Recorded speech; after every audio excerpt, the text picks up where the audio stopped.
now I'm just so happy because I used to be a passenger of that ship. Now I feel like I'm in control.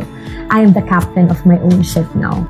Mga pahayag ng box office queen na si Catherine Bernardo sa naging panayam sa kanya ng Mega Magazine viral matapos magbitaw nito ng mga matatalinhagang salita na mabilis na naiugnay ng mga netizens sa past relationship nila ng aktor na si Daniel Padilla.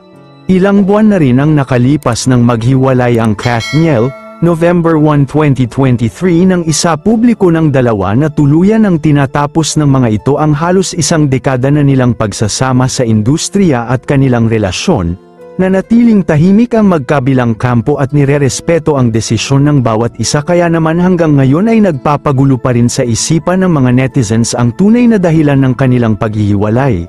Matatandaang noon ay sinisisi umano ang aktor na si Daniel Padilla sa hiwalayan ng dalawa dahil sa cheating issue at nadawit pa ang pangalan ng aktres na si Andrea Brillantes.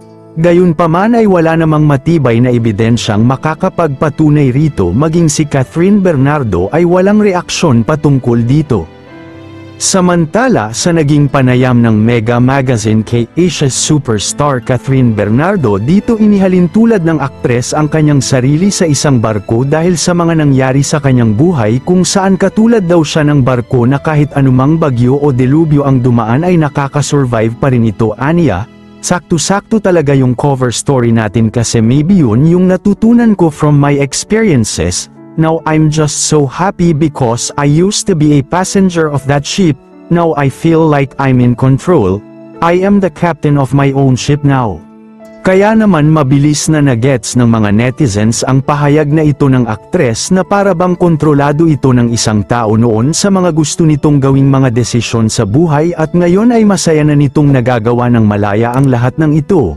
Iniisip ngayon ng mga netizens sa pananalitang ito ni Kath ay hindi cheating issue ang dahilan ng kanilang paghihiwalay kundi pag-uugali meron ng aktor na si Daniel Padilla, at sobra nang nasasakal si Catherine Bernardo ayon sa mga netizens, narito ang kanilang komento patungkol dito. Grabe yung trauma niya, buti na lang nakawala na siya kay Summer. Grabe na tiis ni Kath si DJ. Kaya pala kahit anong panunuyo niya ayaw na ni Kath bumalik, deserved ni Kath na maging happy. Base sa mga sinasabi ni Catherine, sa tingin ko hindi cheating yung issue breakup na sa call yan, na-hurt siya ni DJ kasi wala siyang kalayaan. Kayo mga ka-showbiz anong masasabi mo sa videong ito? Mag-iwan ng komento sa ibaba. Maraming salamat po sa panunood.